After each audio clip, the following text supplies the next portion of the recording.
It's 1:15 in the morning on February 28th, 2026. Most of the eastern United States is asleep. The news anchors have gone home. The late-night scroll is full of memes and basketball highlights and people arguing about nothing. Normal Friday night stuff, and then, in the dark, over the Persian Gulf, over the mountains of western Iran, over the ancient cities of a country that has been there for 3,000 years, the sky lights up. U.S. Central Command releases a statement, short, clinical, the kind of language designed to sound boring so you don't feel the weight of it. Operation Epic Fury commenced at 01:15 Eastern Time. Targets include IRGC Command and Control, air defense systems, missile and drone launch sites, and military airfields. The operation aims to dismantle the Iranian regime's security apparatus. Dismantle the Iranian regime's security apparatus. Read that again. Slowly. Because what CENTCOM just announced, in that flat, bureaucratic, press release language, is that the United States of America began a war with Iran. Not a warning shot, not a targeted assassination, not a limited strike. A campaign, a sustained, coordinated, multi-platform attack involving U.S. and Israeli air, naval, and ground-launched assets, hitting dozens of sites simultaneously across a sovereign nation of 90 million people. And the question I want to spend the next hour walking you through, the question that I think almost nobody is asking with the seriousness it deserves, is this: how did we get here? Because this didn't happen overnight. This wasn't a surprise, not really. There was a fuse, and it was burning for at least 6 months before anybody on your TV screen decided you needed to know about it. The diplomats were meeting. The sanctions were piling up. The warships were moving. The missiles were being stockpiled. The intelligence agencies were running scenarios. And through all of it, the talks, the threats, the near misses at sea, the machinery of war was grinding forward, one gear turn at a time. So today, we're going back to the beginning. We're going to trace this thing from August 2025, when the first domino fell, all the way to the night of February 28th. We're going to name names, cite sources, and follow the actual documented record. And I promise you, even if you've been following this closely, there are details in this story that are going to make your jaw drop. Put the phone down. This is a long one, and it matters. Part 1, The Snapback, August to September 2025. Let's start with something most Americans have never heard of because the word alone sounds too boring to be dangerous. Snapback. On August 28, 2025, France, the United Kingdom, and Germany, collectively called the E3, did something that had never been done before in the history of international nuclear diplomacy. They triggered a formal mechanism buried inside the 2015 Iran nuclear deal, the JCPOA, a mechanism specifically designed for moments when diplomacy has completely failed and nobody is willing to admit it out loud. The snapback mechanism is essentially a doomsday clock for sanctions. When the E3 triggered it, they started a 30-day countdown. The clock would run until September 27th.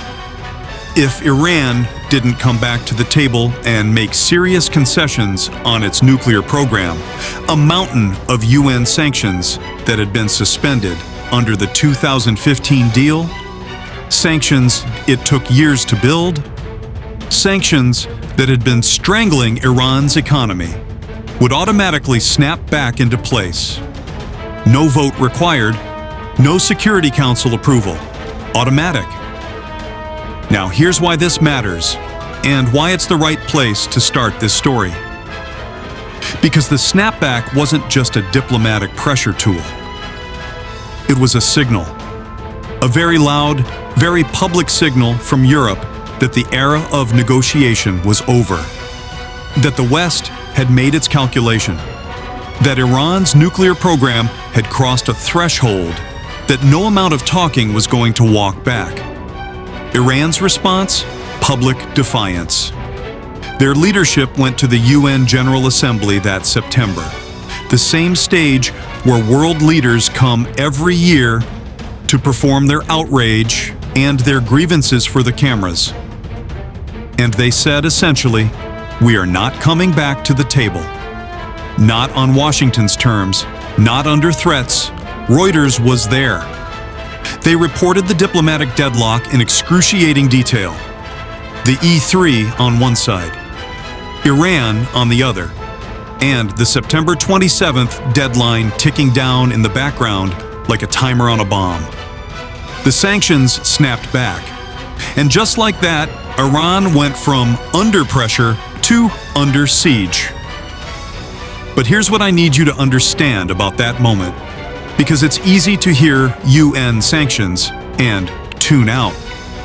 These weren't symbolic measures. We're talking about restrictions on Iran's ability to sell oil, to access the international banking system, to import certain technologies.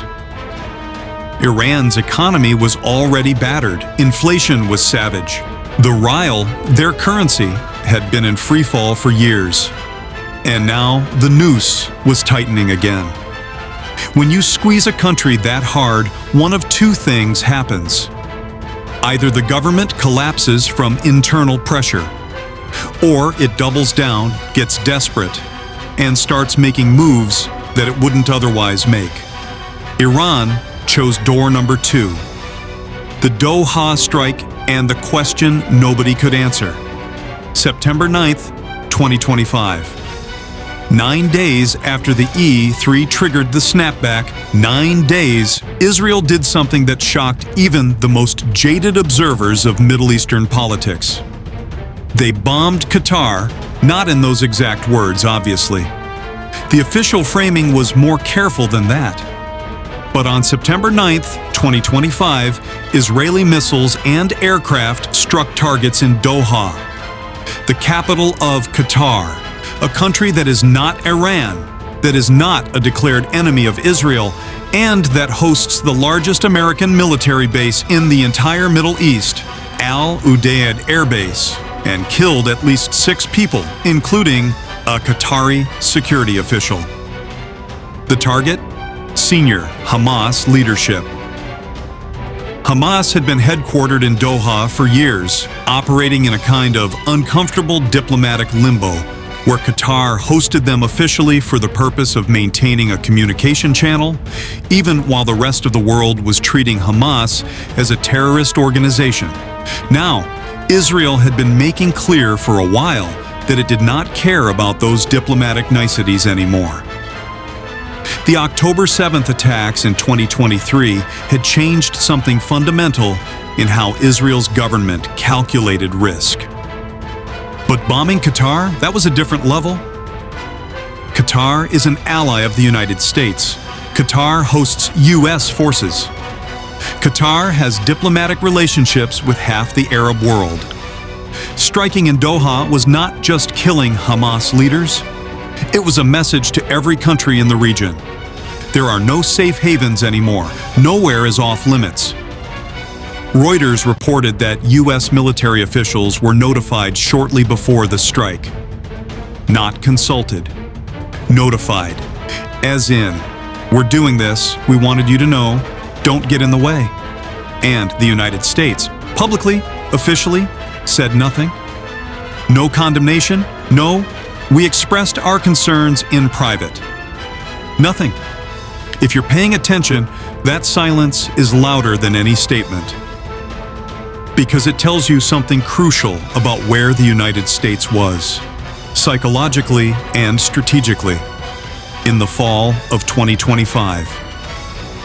The Biden era of carefully managed alliances and public messaging about rules-based order was gone. What replaced it was something rawer, something that didn't feel the need to apologize. The Doha strike sent reverberations through every foreign ministry in the region. Qatar was furious. Other Gulf states were quietly terrified. And Iran? Iran was watching all of it, adding it to its calculations, updating its threat assessment. Because here's the thing about Iran's leadership. They are many things, but they are not stupid. They have been playing this game for decades. And what they saw in the fall of 2025 was a pattern. Israel becoming bolder, the United States becoming permissive, and the international community, for all its resolutions and emergency meetings, doing exactly nothing to stop any of it. That pattern would matter enormously in the months ahead. The winter of Iranian unrest, November 2025 to January 2026. Fast forward to November. The snapback sanctions have kicked in. Iran's economy is being squeezed harder than it's been in years. And inside Iran, something is happening that the outside world is only catching in fragments. Through social media videos filmed on shaky phones, through anonymous sources, through the gaps in a heavily censored information environment. People are in the streets again. This is not the first time. Iran has a long and painful history of popular uprisings. 2009, 2019, 2022. Each time, the protests were about something specific. Rigged elections, rising gas prices, the death of a young woman named Mahsa Amini in police custody. Each time, the government cracked down, hard, and each time, the protests eventually faded, not because the grievances went away, but because the machinery of state repression is very, very efficient when it wants to be. By the winter of 2025, Reuters sources were describing the crackdown in bleak terms. Thousands killed, they said. Though no single verified casualty figure exists in the public record, because Iran does not let independent journalists count bodies. What we know is this: the Islamic Revolutionary Guard Corps, the IRGC, was deployed. Arrests were widespread. The internet was throttled or cut entirely in affected areas. It was, by all accounts, the kind of crackdown designed to make an example. And here is where the story takes a turn that I want you to sit with for a moment, because it tells you something about what was being discussed in Washington at the highest levels. On January 29, 2026, Reuters published an exclusive. The headline, paraphrased, Trump weighed Iran strike options partly to inspire renewed protests. The U.S. sources told Reuters that American officials were actively discussing strikes designed not just to degrade Iranian military capability, but to catalyze conditions for regime change, to light a fire under the Iranian people, to give the protesters the moment they needed to rise up again, with the hope that this time, with the military command structure in chaos, they might actually succeed. Read that carefully. The United States government was discussing using military force on a foreign country as a tool for inspiring a revolution. I'm not going to tell you whether that's right or wrong right now. I'm going to let that sit there and let you think about it. Because the legal and moral dimensions of that are enormous. We'll get to those later. What I want you to understand right now is the strategic logic.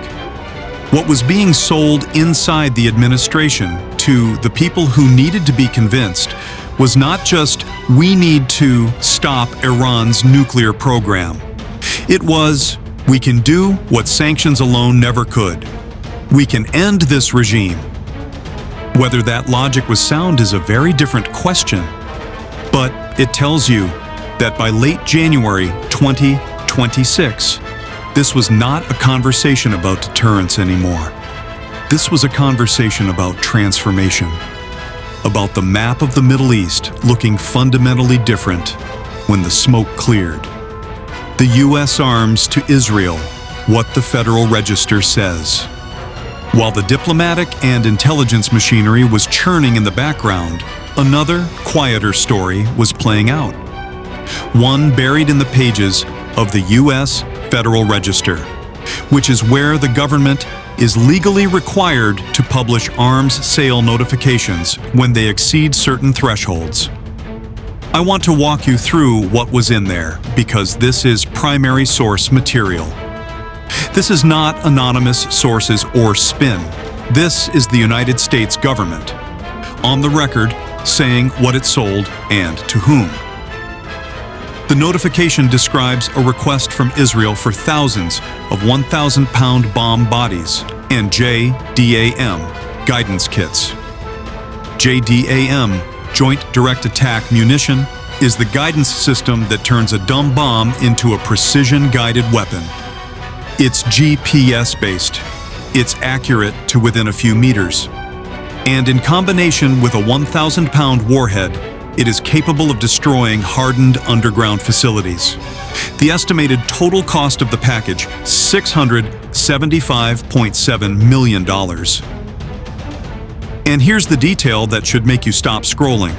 The notification also states that the Secretary of State determined that an emergency existed, an actual, formal emergency determination that required immediate sale of these weapons, and that this determination was used to waive the Arms Export Control Act's normal congressional review requirements. Let me translate that out of bureaucratic language. Congress, which is normally supposed to have a say in major arms sales, was bypassed. Legally bypassed through a mechanism that exists for genuine emergencies. The executive branch decided this was urgent enough that democratic oversight could wait. That's significant. That's not normal. And paired with a separate congressional announcement that the FY 2026 defense bill included $500 million for U.S.-Israeli cooperative missile defense, Iron Dome, David's Sling, the Arrow system. You start to see the full picture of what was being built. Israel was being armed, resupplied, and shielded on an emergency basis by the United States government. The machinery was being oiled. The stockpiles were being built up. And this was all happening before February 28th, before the first bomb fell on Iranian soil. The sea, where the shooting almost started first, February 3rd to 4th, 2026. I want to talk about the Persian Gulf for a moment, because while all of the diplomatic and political maneuvering was happening at the level of governments and intelligence agencies, there was a completely separate drama playing out on the water. A drama that, on several occasions, came extremely close to being the thing that started the shooting. December 2025, Iranian IRGC Navy held exercises in the Gulf, firing ballistic and cruise missiles at simulated targets. State media broadcast it proudly. It was Iran saying loudly and publicly, "We can hit things, we can reach things, don't test us." Also December, Iran seized 2 foreign tankers in waters it claimed were being used for fuel smuggling. 6 million liters in one seizure, 4 million in another. Foreign crews detained. Nationalities not disclosed. This is a pattern Iran has used before, using maritime enforcement as a pressure tool. A reminder that the Strait of Hormuz, through which roughly 20% of the world's oil supply passes every day, is a choke point they can complicate at will.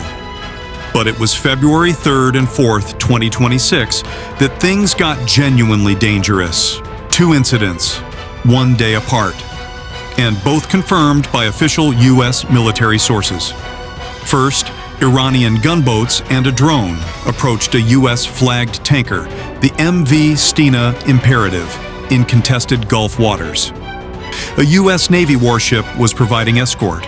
The Iranians got close enough that the Navy had to make it very clear they were not going to back down. The confrontation was resolved without shots fired, but only just. Second, an Iranian drone approached the USS Abraham Lincoln, a Nimitz-class aircraft carrier operating in the Arabian Sea. A US F-35, one of the most advanced fighter jets in the world, intercepted it. CENTCOM confirmed the shootdown in an official statement, describing it as an act of self-defense. A US military aircraft shooting down an Iranian drone near an American carrier group in open water, while back-channel nuclear talks were technically still ongoing in Geneva. Think about the pressure that creates. Think about the communications that had to happen between Washington and Tehran after that, the back-channel messages, the calculations about whether this was the moment to escalate or the moment to pull back. Think about the generals in both countries looking at their threat assessments and updating their contingency plans. And then think about the fact that 2 weeks later, on February 17th, US and Iranian negotiators were still sitting in a room in Geneva, reportedly making progress on what Reuters called guiding principles for a potential nuclear deal. Guiding principles, while one side is shooting down the other's drones, while warships are circling a tanker, while the snapback sanctions are crushing an economy, while bombs are stockpiled and strikes are planned. That's not diplomacy, that's theater. And somewhere in the gap between what was being said in Geneva and what was being prepared in the Pentagon, the decision was being made. The last negotiations, February 17th to 26th, 2026. Here is one of the most human and frankly tragic details in this entire timeline. On February 17th, 2026, Reuters reported that US and Iranian negotiators meeting indirectly in Geneva had made progress. Guiding principles, the outlet called them. The kind of diplomatic language that means we haven't solved anything, but we've agreed on the shape of a potential solution. 9 days later, February 26th, Reuters reported again. The talks had ended without a final deal, but with progress noted. Disputes remained over Iran's level of uranium enrichment and over whether missiles and proxy forces would be on the table as part of any agreement. No deal, but progress.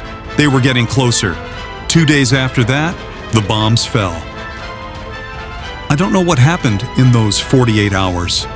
The classified record will eventually tell that story, and it may be decades before the full account is available. What I know is what the public record shows. People were in a room, talking, trying to find a formula that would stop this. And something, some calculation, some intelligence report, some decision at the highest levels of at least 2 governments, determined that talking was no longer the right instrument. Reuters had one more piece of the puzzle published on February 27th, the day before the strikes.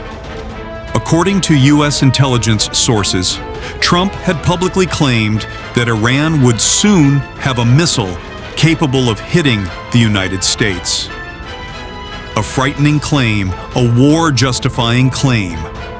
The problem? According to an unclassified Defense Intelligence Agency assessment, that claim was not supported by the intelligence. The DIA's timeline for Iran developing an ICBM, the kind of missile that can reach American soil, was somewhere around 2035, nearly a decade away. The president was describing a threat that his own intelligence agencies said was years from materializing, and using it as part of the public case for action. This is not a minor discrepancy. This is the kind of gap between public messaging and intelligence reality that, in retrospect, tends to define how history judges wars. We saw it with weapons of mass destruction in Iraq. We saw it in other theaters, other eras.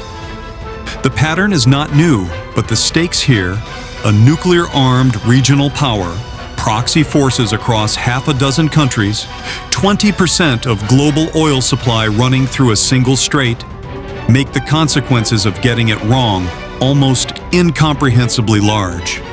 Hezbollah, the wild card that could change everything.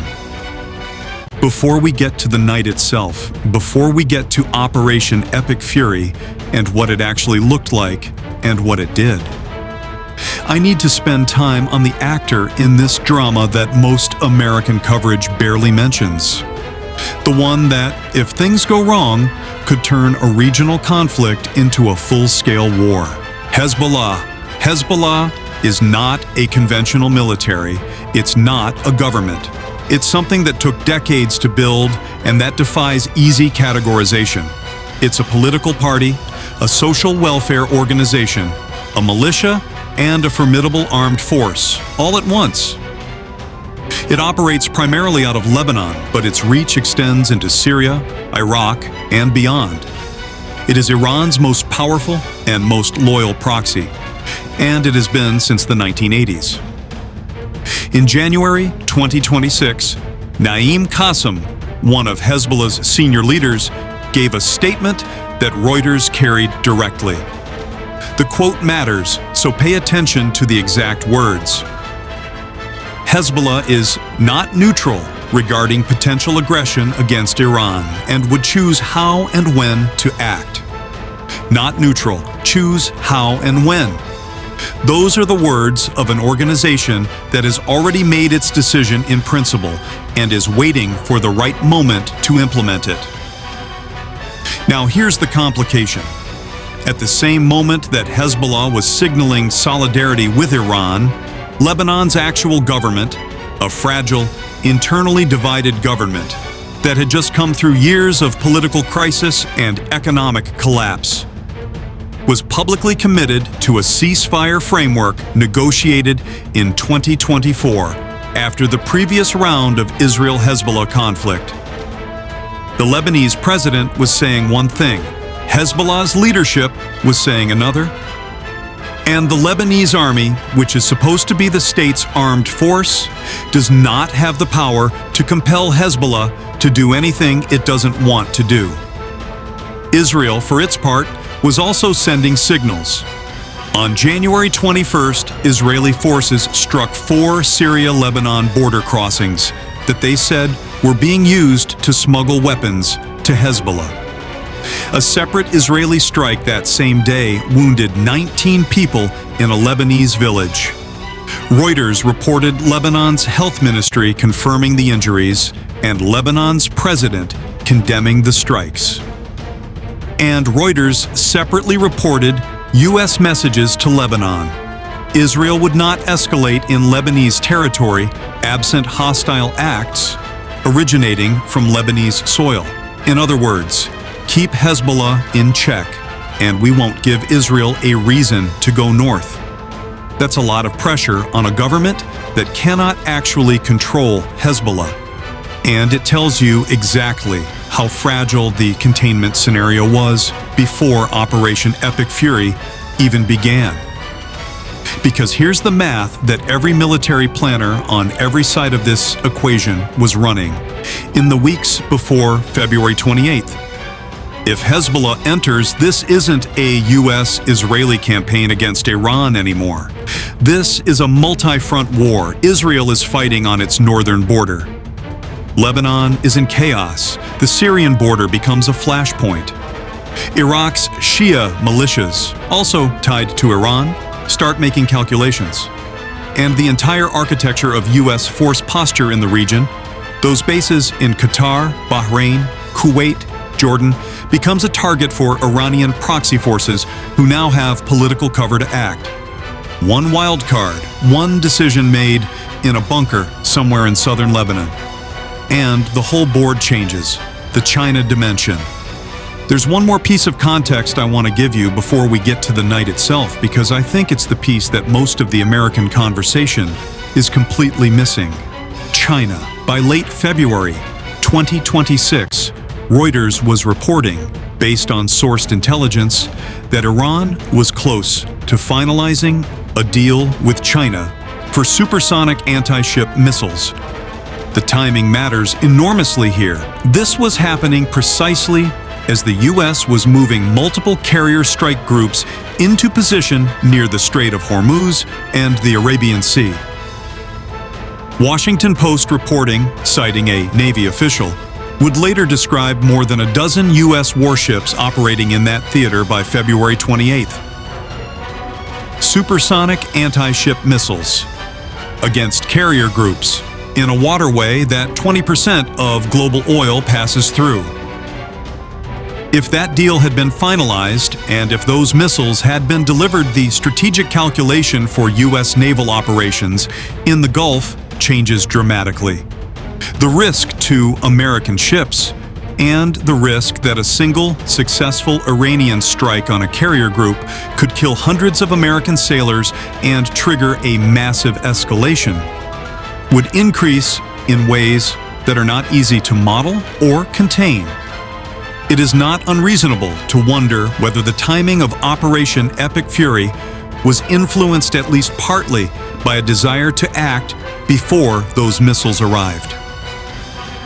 The Chinese government's public response to the strikes, when they came, was immediate and unusually sharp.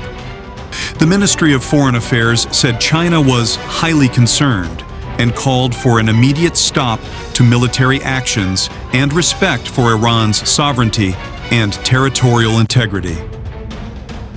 China joined Russia in backing an emergency UN Security Council meeting. No country that has finalized an arms deal with Iran is going to publicly condemn attacks on Iran with that kind of force. That's a diplomatic signal about relationships. China was telling the world something, and the world should listen carefully to what it was saying. Russia, meanwhile, was also watching. Reuters reported that Dmitry Medvedev, who serves as deputy chairman of Russia's Security Council and regularly functions as the Russian government's most publicly aggressive voice, issued condemnation of the strikes.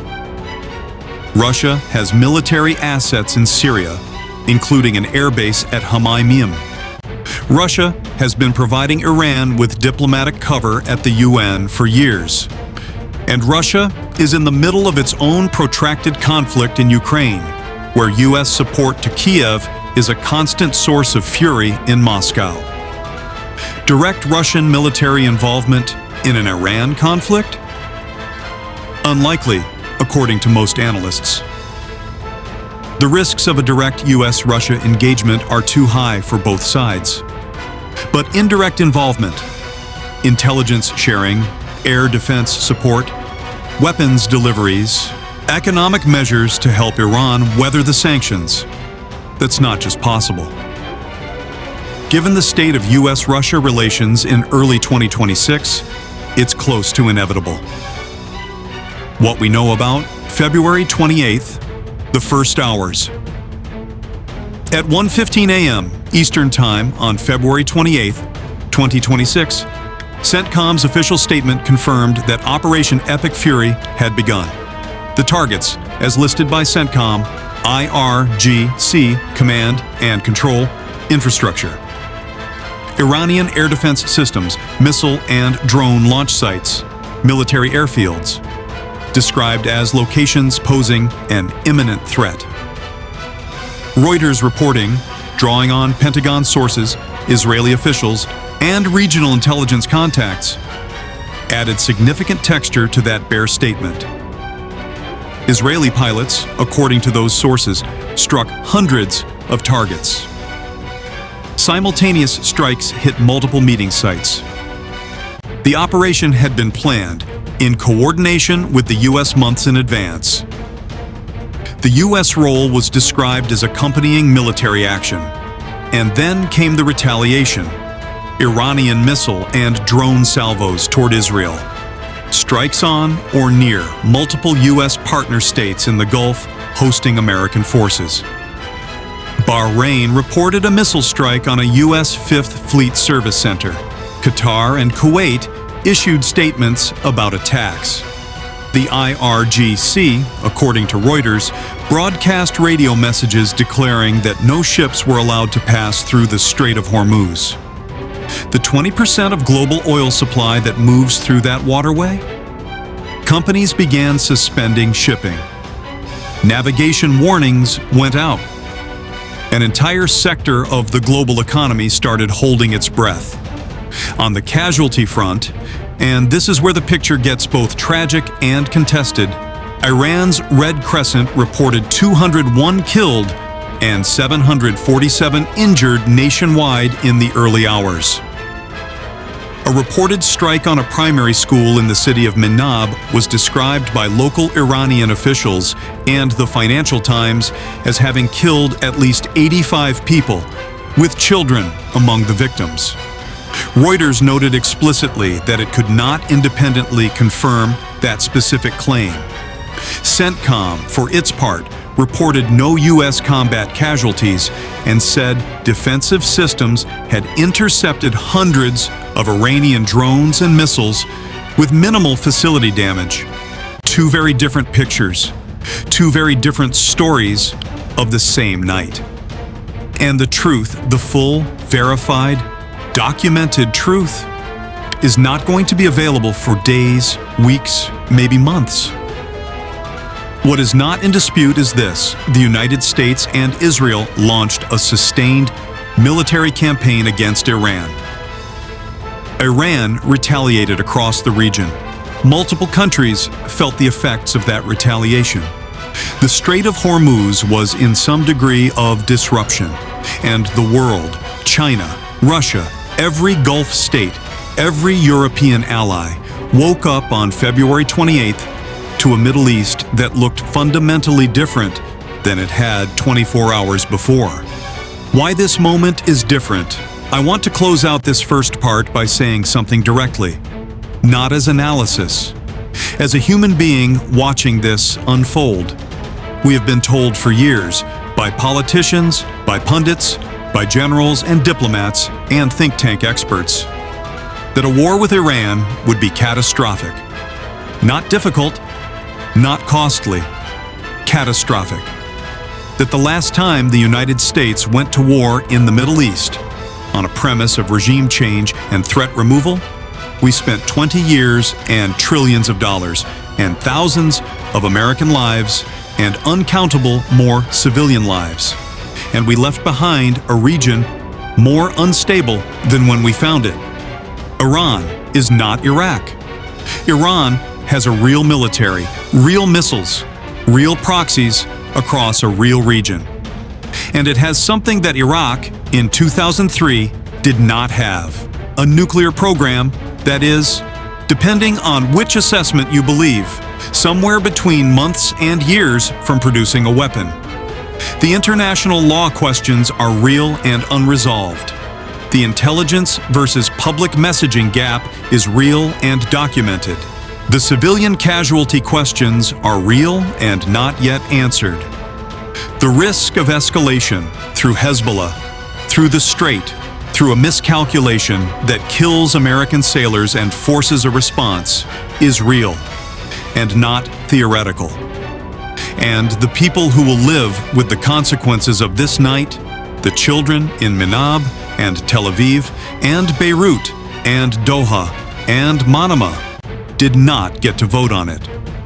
In the next part, we are going to go deeper. We are going to look at what actually happened operationally on February 28th. We're going to look at the legal case for and against what was done. We're going to look at the escalation scenarios, the 30-day picture, the 6-month picture, the possible futures in detail. And we're going to try to answer the question that, if you've made it this far, you're already asking. What happens now? Stay with me.